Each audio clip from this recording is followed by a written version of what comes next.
Okay, can you hear me? Yeah, I can hear you now. All right, cool. How you doing?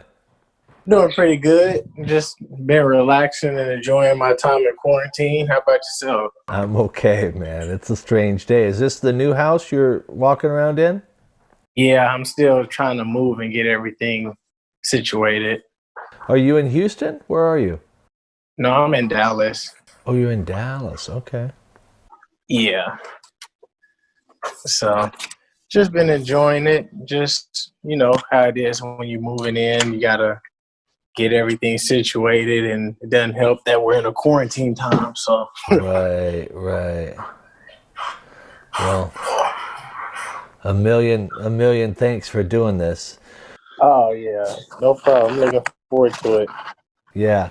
So, we'll cover a bunch of stuff. I mean, obviously, I want to end up with talking about faith, but we can. I want to talk about your book too and football. Is there anything you wanna?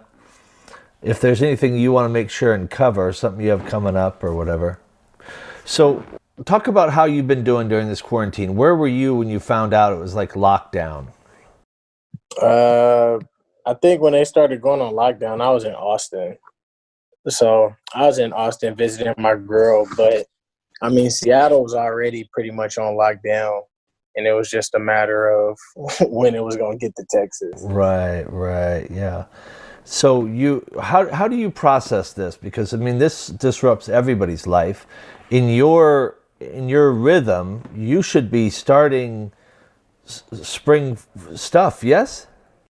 Yeah, I mean, we were supposed to start back in football, I think, like April 19th or so, but they ended up canceling it. But I think for the most part, the quarantine hadn't really affected me as much because this is literally how I grew up my whole entire life.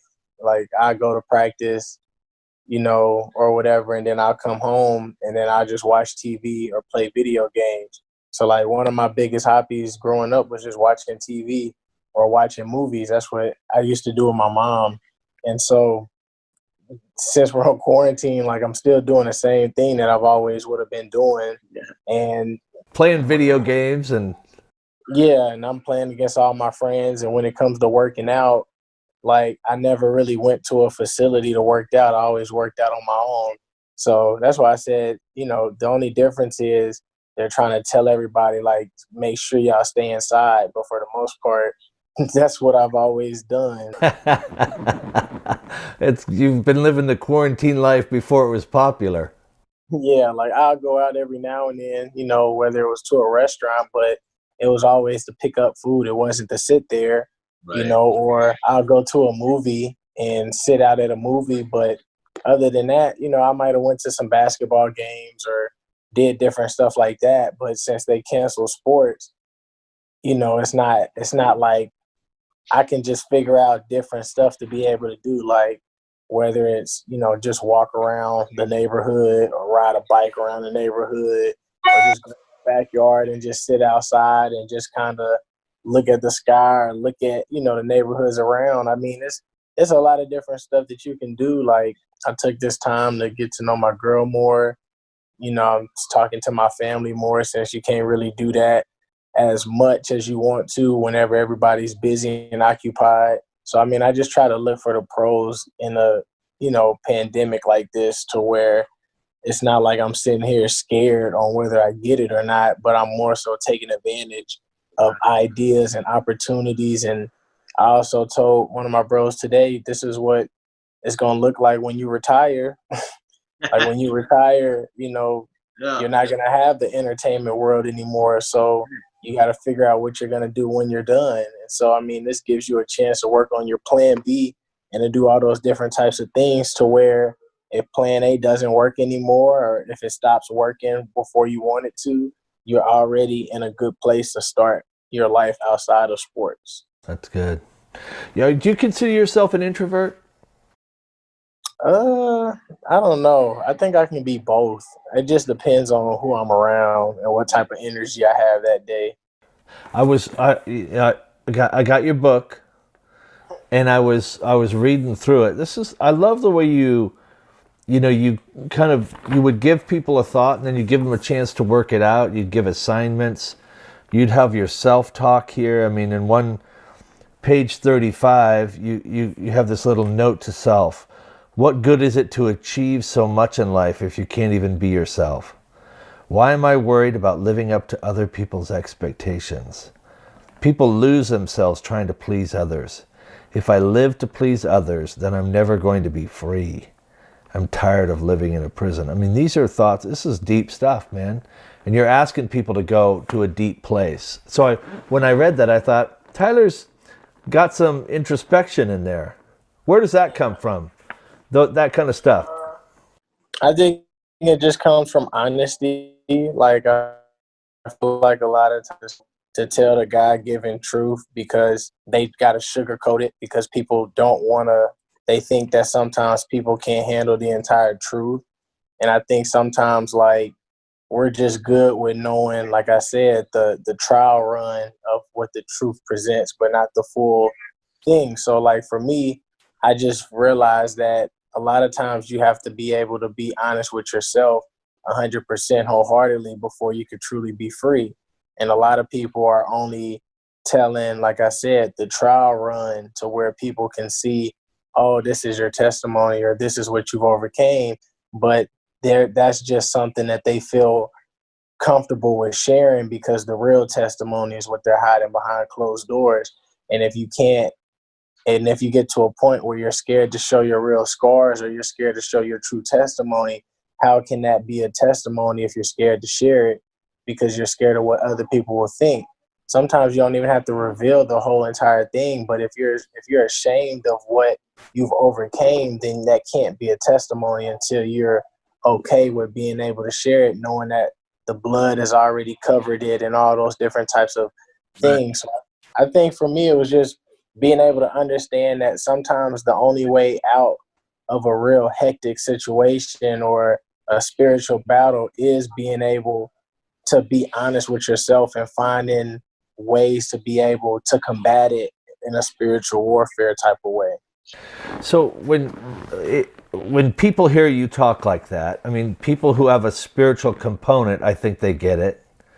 But a lot of people, and we talked about this a few years ago when we were walking through the VMAC together, a lot of people see Tyler Lockett and they go, tough times? What's he talking about? He's a Pro Bowl superstar, one of the top receivers in the National Football League. He's got money, he's got influence, he's young, he's successful.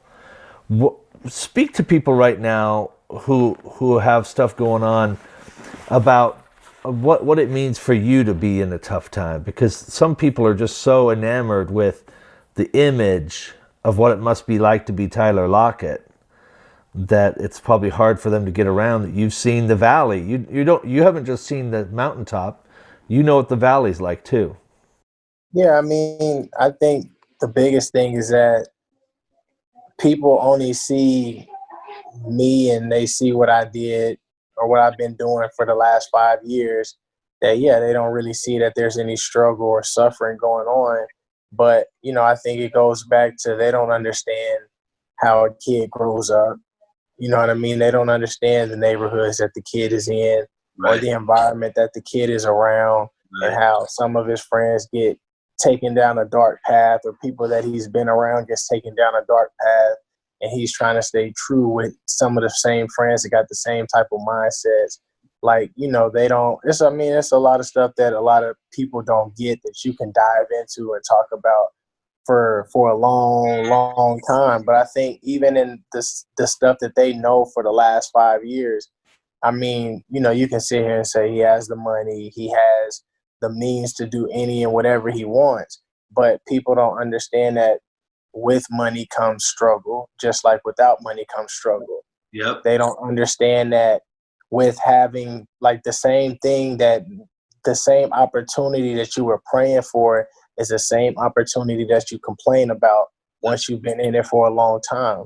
So people don't really realize how things change once you start to get what you want and how people change around you and how some people want to be taken care of and how some people don't want to be taken care of, or some people start to use things against you or you lose some of your closest friends, or you lose family members. But also, like, the thing that I will respond back to people, even in a spiritual way, who say that you got it good. Jesus said that it's hard for a rich man to enter into the kingdom of heaven. So obviously there's something that he knew, that he said, that other people don't realize or understand, because even during this pandemic, you start to realize that all the things that you once used to cope with can't save you anymore. Like, Right. some people used to get away and go lift, or some people used to get away to go to do training, or to go do different types of things, even if it was bad, unhealthy ways that they coped with things. You can't do any of that stuff anymore because all these places are closed. So now what's your way of coping with your problems?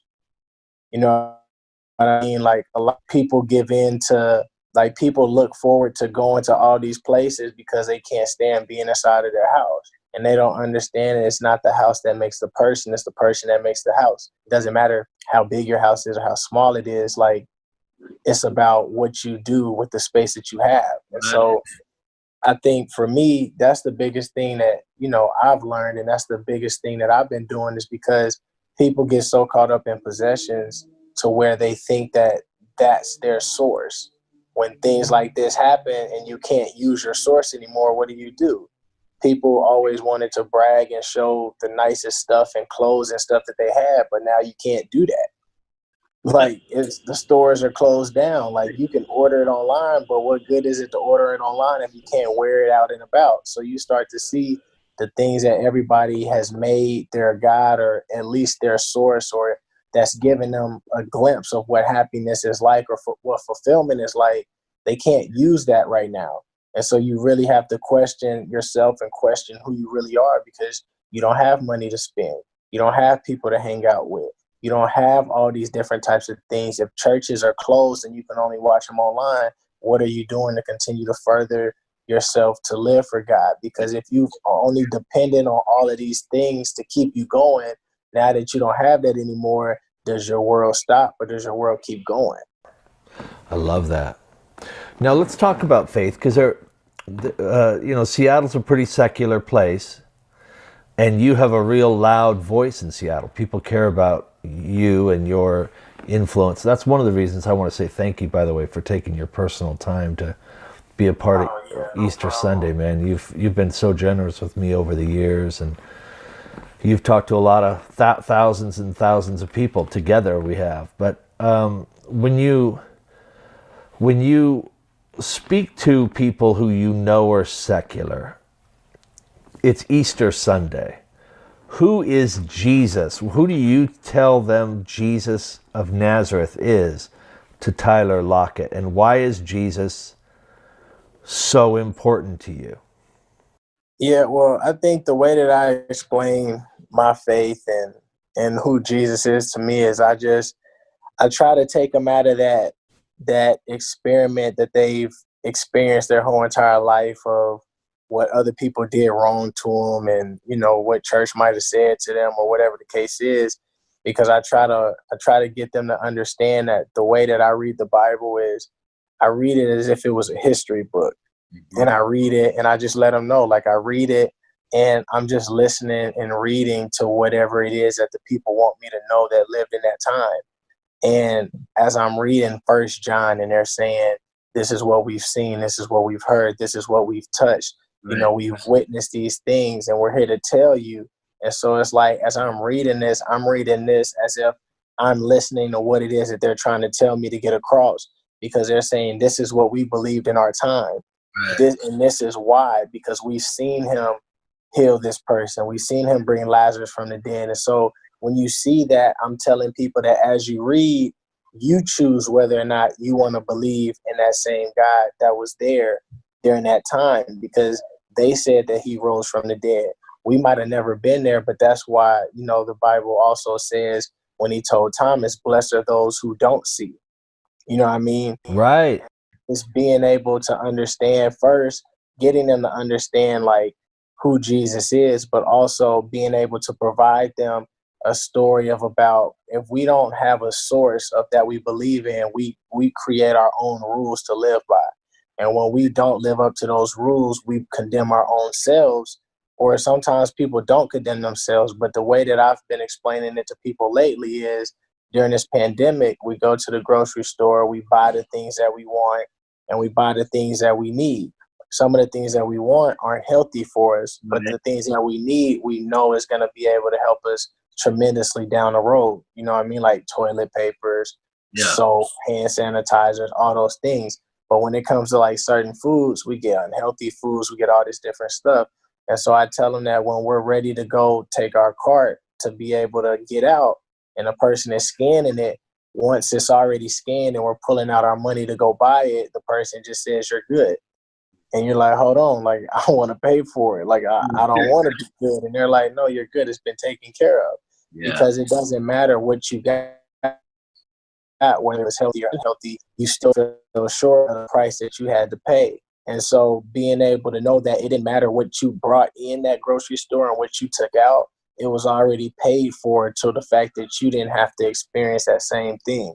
And so I just try to explain things like that in a way to where they understand, but also I know that sometimes you just got to meet people where they're at, because the biggest thing I learned is one of the verses said, like something like, "I planted the seed, Apollos watered the seed, but God made the seed grow."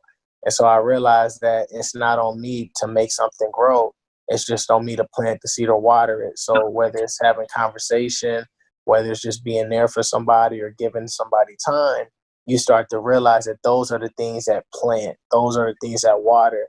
And when it's time for it to be grown, it'll be grown in its own way.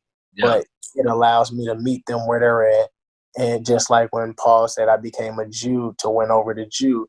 And so, you make yourself weak to win over the weak. And sometimes you learn things about yourself that you got to fix, because, when you become weak, you can't allow your desires to take over when you become weak. And so you just become like who you have to become like, but that takes a lot of self-discipline and it takes a lot of strength to be able to overcome those things. But you got to know yourself before you make yourself become like whoever you're trying to help. That's good, man. You have good recall, man. Your memory on verses, man. You're pulling it up.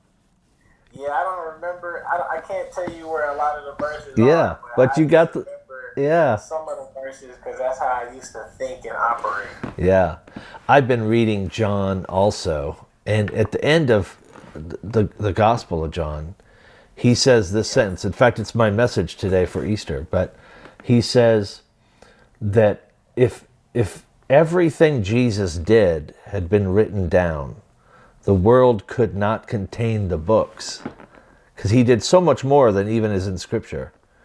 And I mean, and I love that, because it's 2020. We're 2,000 years later. He's still doing miracles for Tyler. He's doing it for Dean. He's doing it for people And I think right now we're hearing about this pandemic, but we're going to hear about miracles that come out of this pandemic, like marriages that were breaking up, but this time forced these people back together and made them sit face to face and work it out. Or people that, that instead of just going in their room and getting hammered every day for 2 months, they put down the bottle and they got free. I mean, people can get free every day because of Jesus. When you look back at Tyler before Jesus was central. I mean, I know you had a religious background, and we've all been around church people enough to know that some people attend church and some people know Jesus. They're not necessarily the same thing. Before Jesus, how was Tyler different? I mean, I think I was pretty much the same. I just didn't really want to go to church or anything. I think I've always been good with peer pressure and stuff like that, but I think, I think growing up, there's a lot of stuff that you don't know is wrong or right. And so you don't really know anything until you start reading and understanding. Right. So when people try to tell you like, "Oh, you can't do this or you can't do that," it's like, bro, who are you to tell me this? Like, you don't know if I can't or, do that. But it's because they were speaking on a level that they knew. And at that time I was speaking on a level that I knew.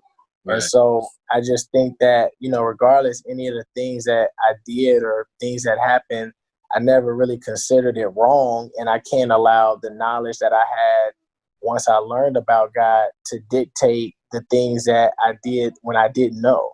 Yeah, so you're not living in a bunch of guilt about what you did when you didn't know any better. Yeah, well, I think that's where a lot of the guilt and stuff comes from is like even when you grow, you start to look back. Like even for me, like one of the things that where we grew up at, I mean, you didn't see no moms and they dads being together. Like it was always like single mothers raising their kids, or you'll see like a single father raising his kid, but it wasn't to where parents were together. And if they were, it's like, they not really together now.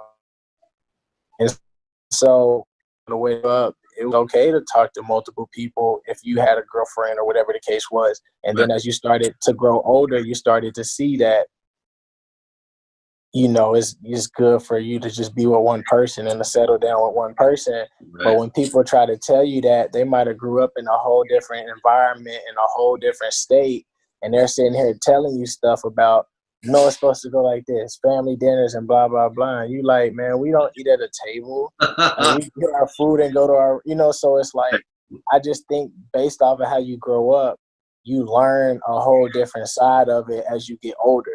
Yeah. And it just teaches you things that you didn't know or things that you want to be able to get better at.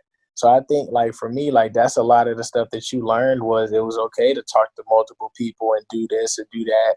And you realize that you broke people's hearts, or, there's things that even I learned today that I did, you know what I mean? And you'll look at it and be like, dang, like, why'd I have to do that? I feel like a bad person, blah, blah, blah. But you just got to realize, and that's what I told myself, is that if I fall short with God, then why am I worried about if I fall short with this girl that's my girlfriend or my best friend in my life? Because if I start trying to please them, I'm still gonna fail. Even if I give them what they want, I still failed at something else that they're gonna come back on and tell me about. So it's like if I fall short with God, I'm gonna fall short with them. But all the things that you do to a person is because you aren't fully right in your relationship with God.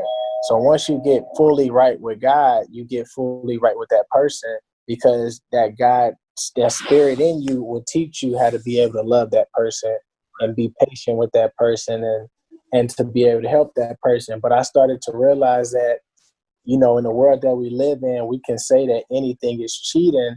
But I started reading the Bible as far as like when I would look at a verse, and when it said love is patient, I realized that if I'm not patient with this person, then that's me cheating. You know what I mean? That's how I started viewing it. Like if love is self-seeking, if I looked for my own type of my way today with this person, then I cheated. Because if love is supposed to be what Jesus is saying that it is, any other way that I operate around that is sin. And so I just started to learn that, and I started to kind of teach myself that, to where now all of a sudden you start to try to walk as Jesus did, like he said in 1 John. And you start to realize that even as I walk as him, I'm going to fall, but there's unmerited grace that's there to be able to pick me up again. And so I'm learning like, there's things that you should tell your significant other, and there's things that you shouldn't tell your significant other. But I'm learning, you can't treat your significant other as if they're God, because they're telling you how they want you to be for them, but they don't even want you to be that once you become that. Yeah. And so that's why I said it's just stuff that you start to learn, because this helps you to be able to love other people. I feel like that's why God said, look, like at the end of the day, a person is not going to ever know how they truly want to be loved, because once they get it, they don't want it. So if I tell you that love is patient and it always wins and it never fails and it doesn't give up, if you hold on to those aspects of what love is, don't hold on to their ways. Don't hold on to the things that they do. You know what I mean? Because if you get caught up in what they do, then you're not going to be able to forgive.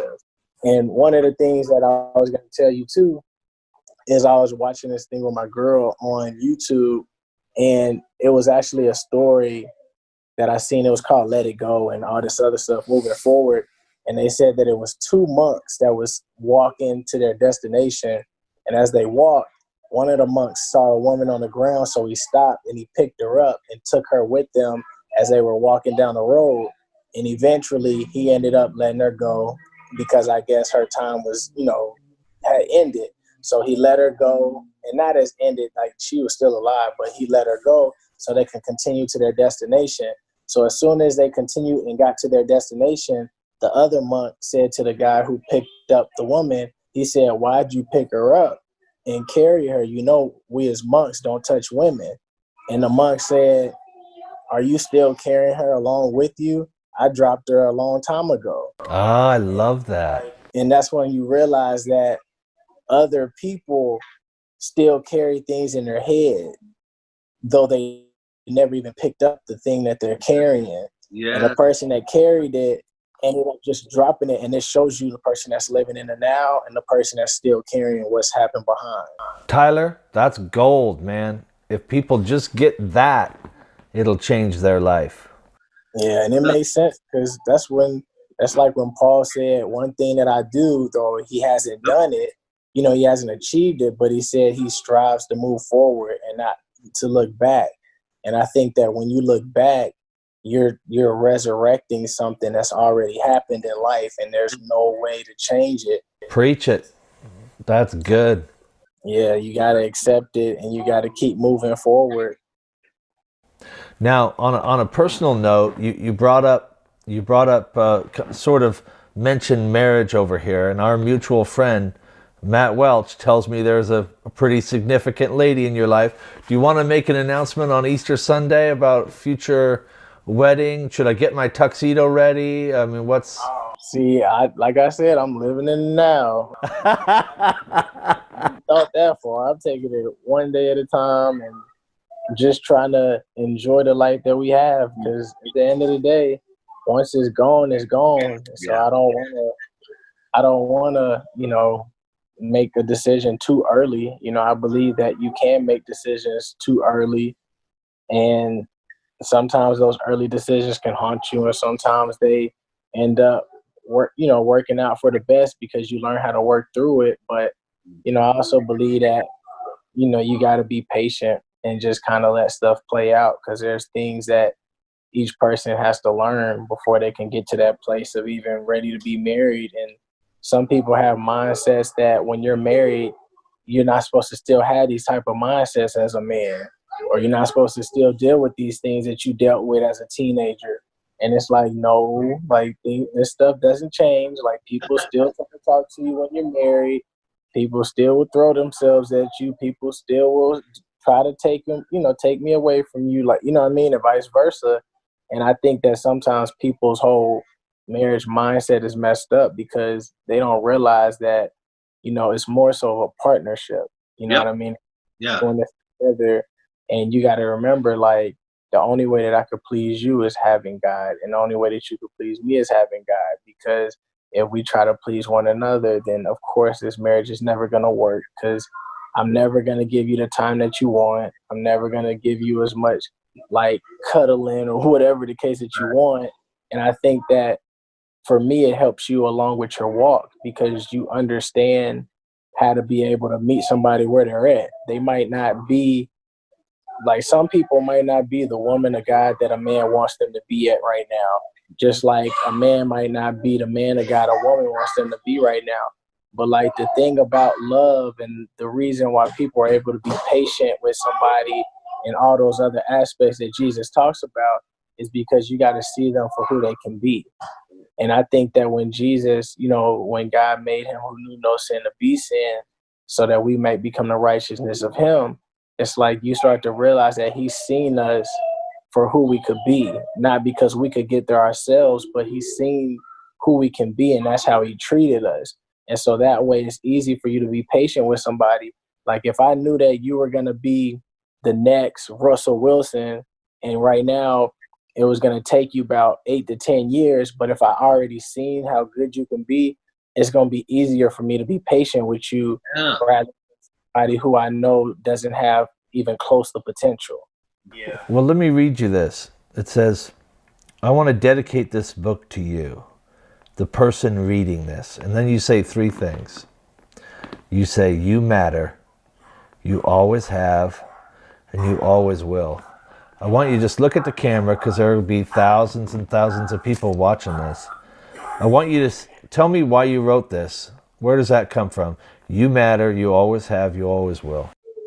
Because I think the biggest thing that you realize is that as people have lived, they have reasons why they do the things that they do. And a lot of people, they like one of the things that Pastor Mike Ty used to tell us at youth church was that people look for love, acceptance, and fulfillment. And so you find that a lot of people do a lot of these things to be able to get those same things. They achieve the unachievable because they want to be approved by their family, or they want to be able to be seen as this person that achieved the most that a human being could ever achieve, whether it's in a job or a sport. And so I just think that, we look for fulfillment, and that's what competition brings in this life. And I think that people look for love because they never had it, or they don't know what it's about or what it is, because they give it so much and they question if that's what it's supposed to be. And then when you look for acceptance, people are willing to go to the extreme to do anything that doesn't match who they really are within themselves just to be accepted, because if they become who they truly are, then they're not accepted. And so I just think that with the book, I just wanted to say that you matter, because I think that's the thing that everybody wants to know is what I'm doing, does that matter? And me as a person, do I matter?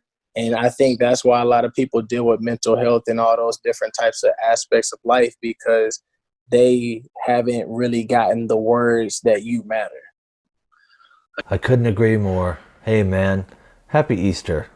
Thanks for Happy Easter, you too. thanks for what you've done for this community, and thanks for sharing your story on Easter Sunday. If you could just look at the camera straight on, you're going to be one of the first voices they hear on Easter Sunday is going to be your voice. Would you give them a hello? Yeah. Hey, everybody. It's Tyler Lockett from the Seattle Seahawks, and I want to let you know that you matter. And if you don't believe that, then just listen and see what Jesus did for you on this day. Beautiful. Tyler, thanks, man. Yeah, No problem. I know you're busy, and we'll be in touch. But thanks again. Blessings to you, buddy. I want to